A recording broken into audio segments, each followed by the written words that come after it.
Hello नमस्कार, स्वागत है आपका आपके YouTube channel future with Ashutosh में। कैसे हो आप सभी? उम्मीद कर रहा हूँ आप अच्छे होंगे और जहां भी होंगे सकुशल होंगे। मैं आज का जो टॉपिक है वो ले आया हूँ 7th चैप्टर क्लास 6 का एनसीईआरटी का 7th चैप्टर है जिसका नाम है हमारा देश भारत। इसके बारे में विस्तार से बातें करेंगे। कृपया अपना सहयोग करिए और ध्यान से देखिए और जो मुख्य बातें लगे उसको लिखते चलिए। कह रहे हैं कि भारत एक बहुत बड़े भौगोलिक विस्तार वाला देश है। इसको बताने की जरूरत नहीं। उत्तर में यह हिमालय, देखिए भारत के विस्तार के बारे में आप जान लीजिए कि भारत, अगर मैं यहाँ छोटा सा मैप बनाऊं अगर, ठीक है, एक सेकंड का समय दीजिए मुझे तो मैं आपको समझाने का प्रयास करूंगा। ठीक है, थोड़ा सा छोटा सा यहाँ पे उत्तर में हिमालय पर्वत श्रृंखला है। उत्तर में अगर मैं बात करूं, उत्तर में यहाँ पे देखिए ये वाला भाग जो है ये हिमालय पर्वत श्रृंखला है, ये वाला भाग। इधर अरब सागर पड़ेगा, आप मैप में देखिए अरब सागर पड़ेगा, यहाँ पे बंगाल की खाड़ी पड़ेगी और इधर आपको क्या पड़ेगा, इधर पड़ेगा हिंद महासागर, हिंद महासागर पड़ेगा। क्लियर है? चलिए आगे बढ़ते हैं। कह रहे हैं कि पूरब में, उत्तर में हिमालय पर्वत और पश्चिम में अरब सागर, पूर्व में बंगाल की खाड़ी, दक्षिण में हिंद महासागर भारतीय उपमहाद्वीपों के तटों पर लहराता है। भारत का क्षेत्रफल 32.8 लाख किलोमीटर है। कितना है भाई? 32.8 लाख किलोमीटर भारत का क्षेत्रफल है। लगभग में बात कर रहे हैं, कितना है भाई? 32.8 लाख वर्ग किलोमीटर का क्षेत्रफल रखता है, वर्ग किलोमीटर का क्षेत्रफल रखता है। उत्तर में कश्मीर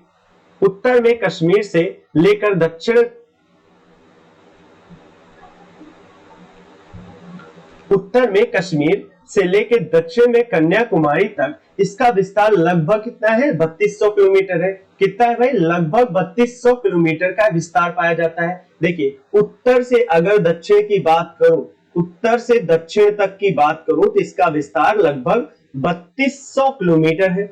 जबकि अगर पूरब से पश्चिम की बात करूं, पूरब से पश्चिम में इसका विस्तार 2900 किलोमीटर तक पड़ता है। क्लियर है भाई? देखिए यहाँ पे लिखा हुआ है लगभग 3200 किलोमीटर और इधर लिखा है लगभग 2900 किलोमीटर। क्लियर है? देख लीजिए यहाँ पे आपको देखने को मिल जाएगा, ये लिखे है इसका विस्तार 3200 किलोमीटर है तथा पूर्व से दक्षिण से लेकर इसका विस्तार इतना दिया गया है। चलिए, ऊंचे पर्वत, भारतीय महामरुस्थल, मैदान, पठारी सतह और ये सारी बातें जो आपको दिख रही हैं, ये क्या कर रहा है? ये दिखा रहा है कि आपको उत्तरी मैदान, असमान पठारी, तटीय भाग, द्वीपीय स्थल रूप, विभिन्नताएं भारत को दिखाती है। देखिए भारत जो कहा जाता है, सदियों से कहा जाता है भारत जो है विविधता वाला देश है। भारत एक विविधतापूर्ण देश है। अगर मैं बात करूं विविधता की तो यहाँ पे आपको पर्वत मिल जाएगा, यहाँ पे आपको पठार मिल जाएगा, ठीक है, यहाँ पे ही आपको सारे वन मिल जाएंगे, मैदान मिल जाएंगी और जल मिल जाएगा, यानी नदी और तालाब, सब कुछ आपको इसी भारत में मिल जाएगा देखने को। यहाँ जलवायु, वनस्पति, वन्य जीवों के साथ साथ भाषा संस्कृति में भी बहुत बड़ी, देखिए क्या लिख रहे हैं यहाँ, जलवायु, वनस्पति, वन्य जीव के साथ साथ भाषा संस्कृति में भी बहुत भिन्नता देखने को मिलती है।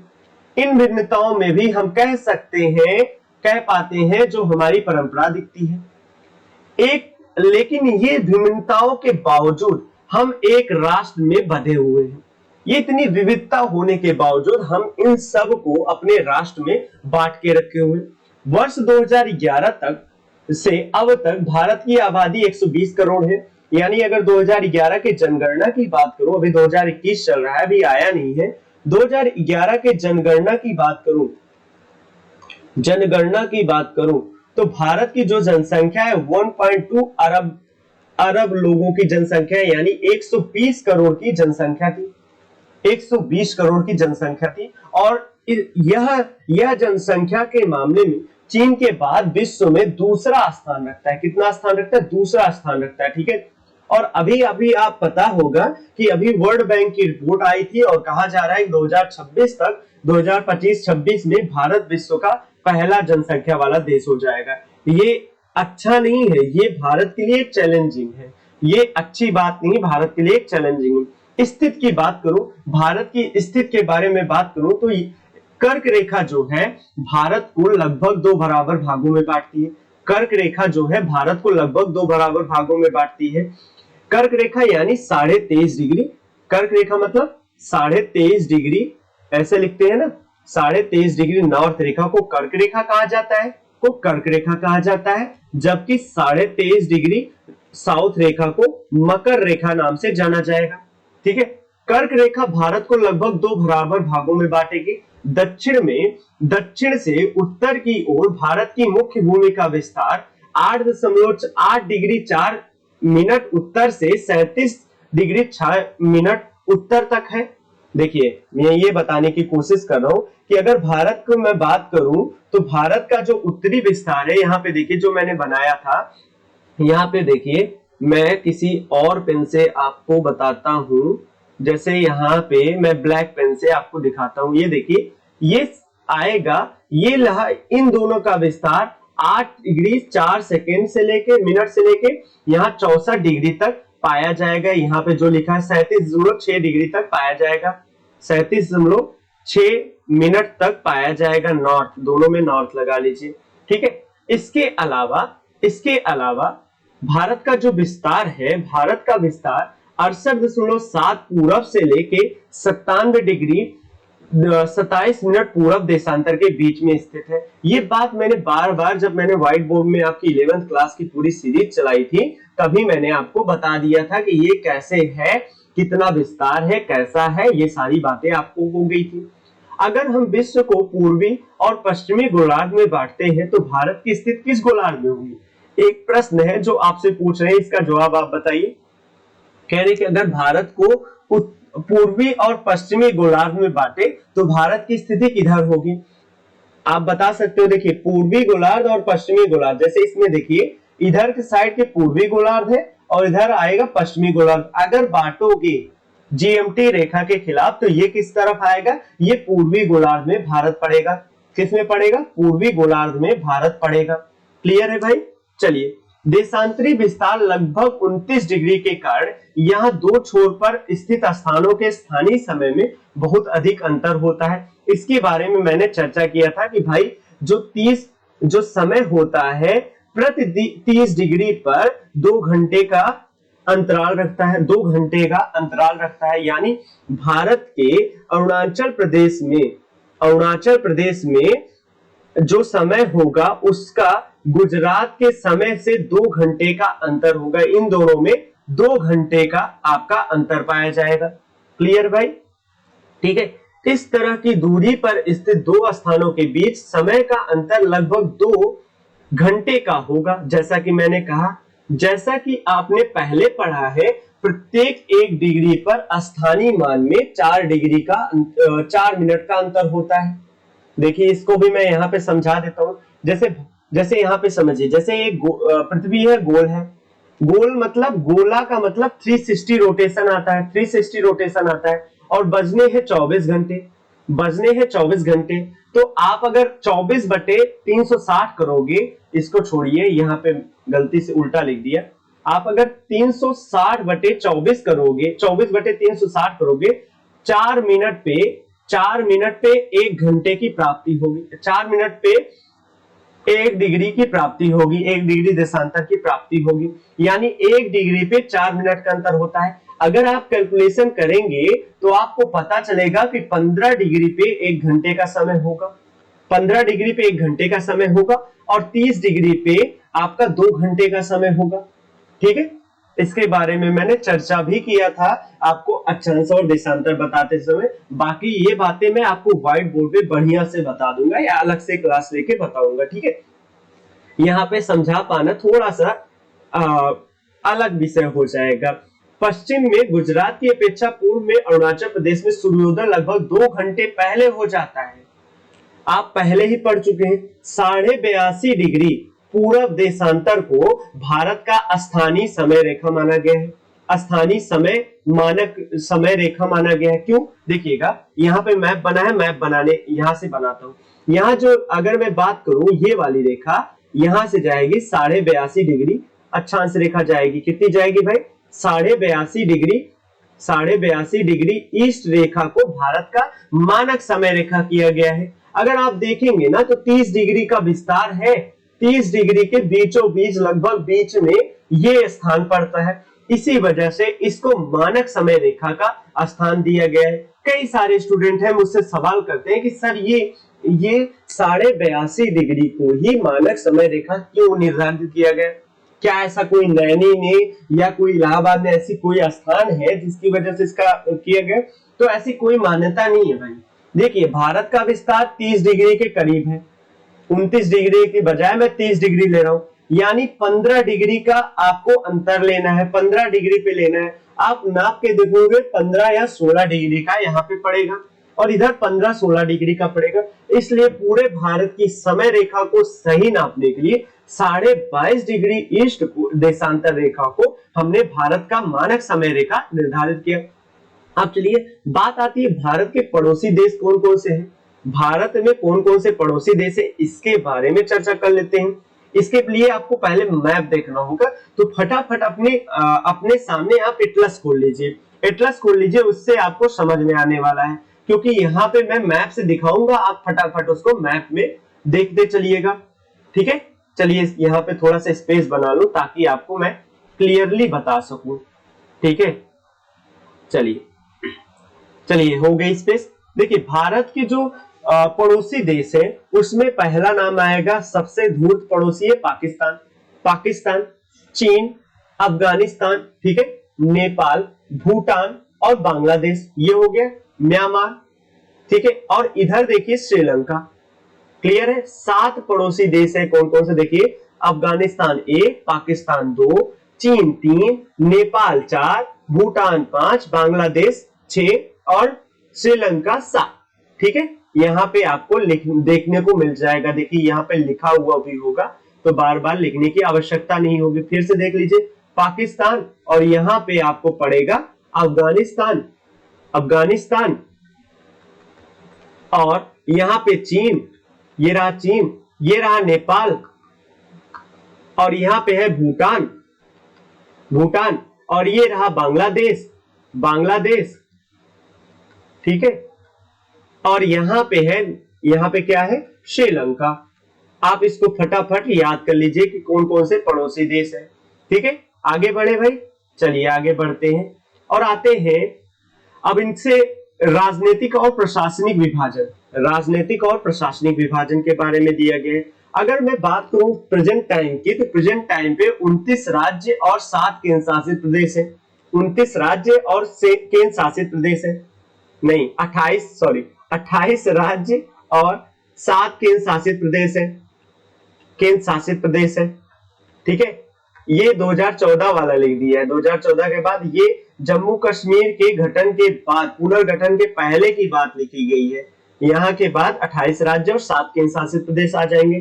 चलिए देख लेते हैं, गिनती करें क्या? चलिए आपको गिना भी देता हूं एक एक। देखिए ये देखिए, हिमाचल प्रदेश 1 राज्य, 2, 3, 4, 5, उत्तर प्रदेश 6, 7, 8, 9, 10, 11, 12, 13, 14, 15, 16, 17, 18, 19, 20, 21, 22, 23, 24, 25, ठीक है, 25, 26, 27 और क्या हुआ? कोई छूट गया क्या भाई? कुल मिला के 28 है, एक छूटा होगा कहीं पे, 28 है। कोई छूट गया क्या? ऐसे बना के बताऊं तो भी आपको आसानी से हो जाएगा। देखिए यहाँ पे ये जो आपको मैप देखने को मिल जाएगा, इसमें काफी इंपॉर्टेंट चीज आपको देखने को मिल जाएगी। जैसे आपको यहाँ पे बिंद श्रेणी दिख रहा है ना भारत के मैप में, आप देखिए यहाँ पे मैं छोटा सा मैप कर देता हूँ जिससे आपको क्लियरली पूरा दिख जाए। यहाँ पे देखिए बिंद श्रेणी आपको दिख रही होगी, बिंद श्रेणी दिख रही है।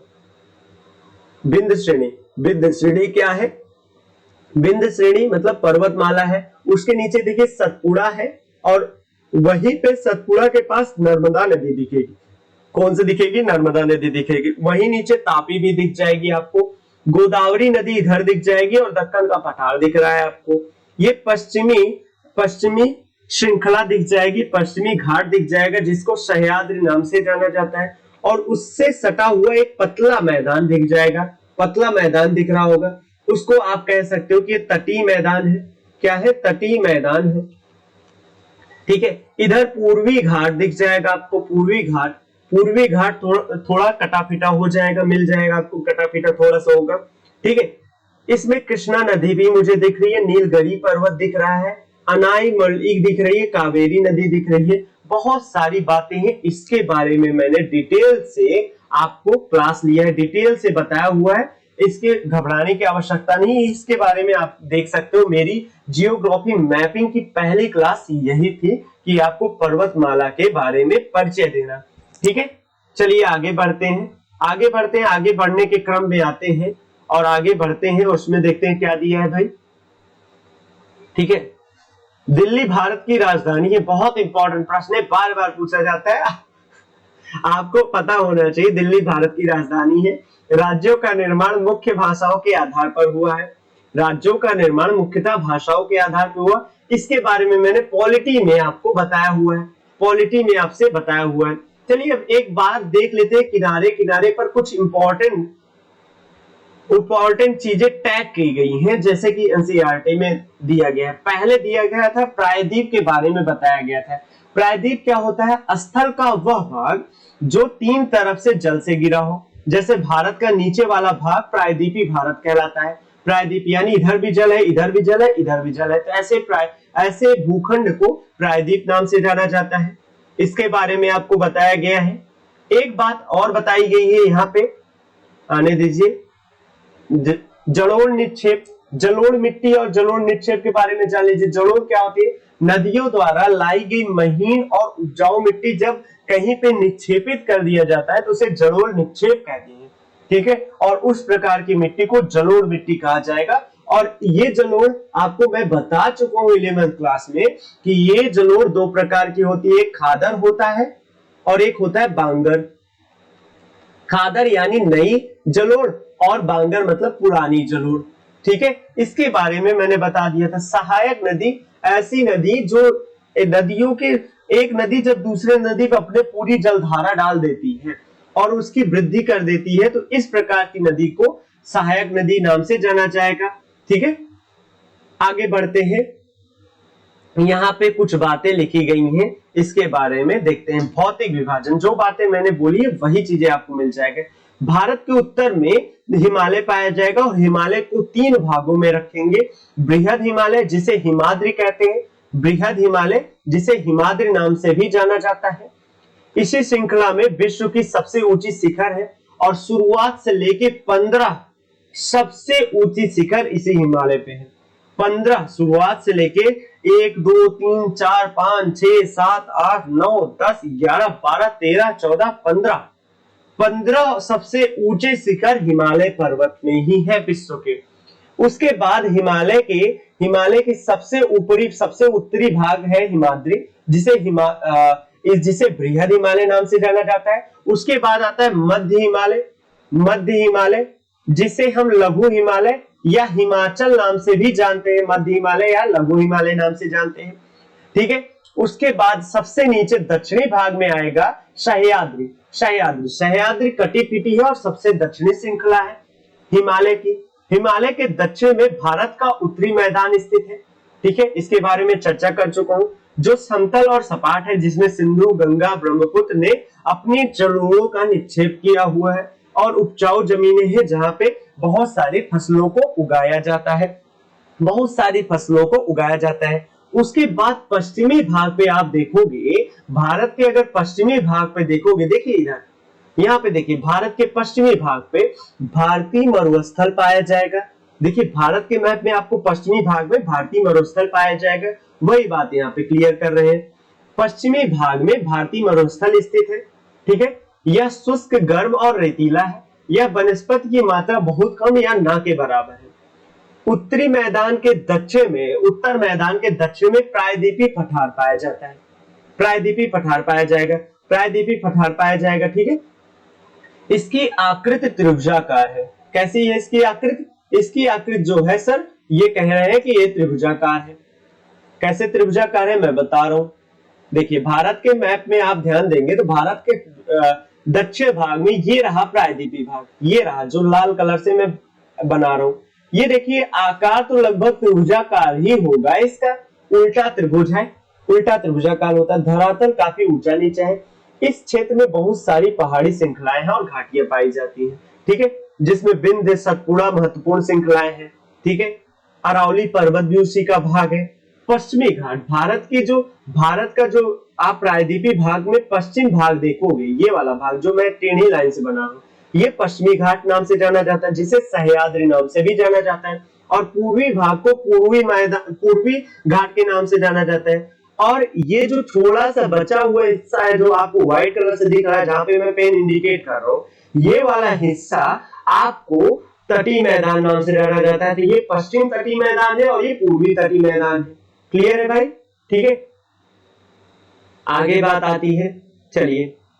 और यहां पूर्व की ओर बहने वाली कई नदियां महानदी गोदावरी, कृष्णा, कावेरी बंगाल की खाड़ी में जल गिराती हैं। इसके बारे में मैंने चर्चा किया हुआ है, बहुत बार चर्चा किया हुआ है। ठीक है, ये नदियां अपने मुहाने पर उपजाऊ डेल्टा का निर्माण करती हैं।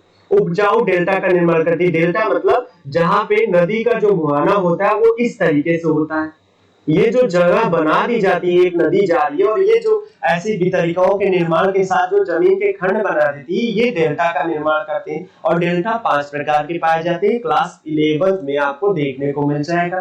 ठीक है, जैसे विश्व का सबसे बड़ा डेल्टा सुंदरवन का डेल्टा है, इसके बारे में आपने रटा भी होगा, पढ़ा भी होगा। ठीक है, अब बात आती है, अब जो बात आती है वो है लक्षद्वीप द्वीप समूह के बारे में। भारत में 2 द्वीप समूह है, भारत में 2 द्वीप समूह है। जैसे ये भारत है, एक तो अरब सागर में, एक तो बंगाल की खाड़ी में पाया जाता है, जिसे अंडमान निकोबार नाम से जाना जाता है। अंडमान व निकोबार द्वीप समूह के नाम से जाना जाता है। दूसरा द्वीप समूह जो है अरब सागर में पाया जाएगा, जिसको लक्षद्वीप नाम से जाना जाएगा। क्या? लक्षद्वीप नाम से जाना जाएगा। उसी के बारे में लिखा गया है। 2004 के सुनामी में अंडमान निकोबार का एक द्वीप जो था वो जल के अंदर समा गया, जल के अंदर समा गया। सबसे दक्षिणी भाग जो ग्रेट निकोबार था वो जल के अंदर समा गया। तो यही लिखने की कोशिश करें। 2004 के सुनामी में ऐसा आपने पढ़ा होगा कि सुनामी में इनका एक भाग दब गया, जल के अंदर चला गया। ठीक है, तो यहां तक मुझे लग रहा है कि आपको क्लास 6 की एनसीईआरटी बहुत अच्छे से समझ में आ गई होगी। मैंने भी कोशिश अच्छी की है आपको समझाने की। आपके कई प्रश्न आते हैं, कई आप लोग हो कि पूछते हो कि सर हम आंसर राइटिंग कैसे करें। तो आंसर राइटिंग के लिए इससे बढ़िया प्रैक्टिस सेशन आपको कहीं नहीं मिलेगा। ये जो आपको प्रश्न आपकी स्क्रीन पे देख रहे हैं, ये आप छोटे छोटे प्रश्न लिखने का प्रयास करिए, आपकी आंसर राइटिंग चलना शुरू हो जाएगी। जिसने कभी भी नहीं किया होगा, यहां से आप कर सकते हो। तो अब मुझे दीजिए इजाजत। नेक्स्ट क्लास के लिए आपकी क्लास रेगुलर आने में थोड़ा समय लगेगा। अभी इस बीच में थोड़ा व्यस्त चल रहा हूँ, इसलिए आपकी क्लासेस रेगुलर नहीं आ पा रही। उम्मीद कर रहा हूँ इस बात को आप समझेंगे और चैनल को सहयोग करेंगे। बहुत बहुत धन्यवाद।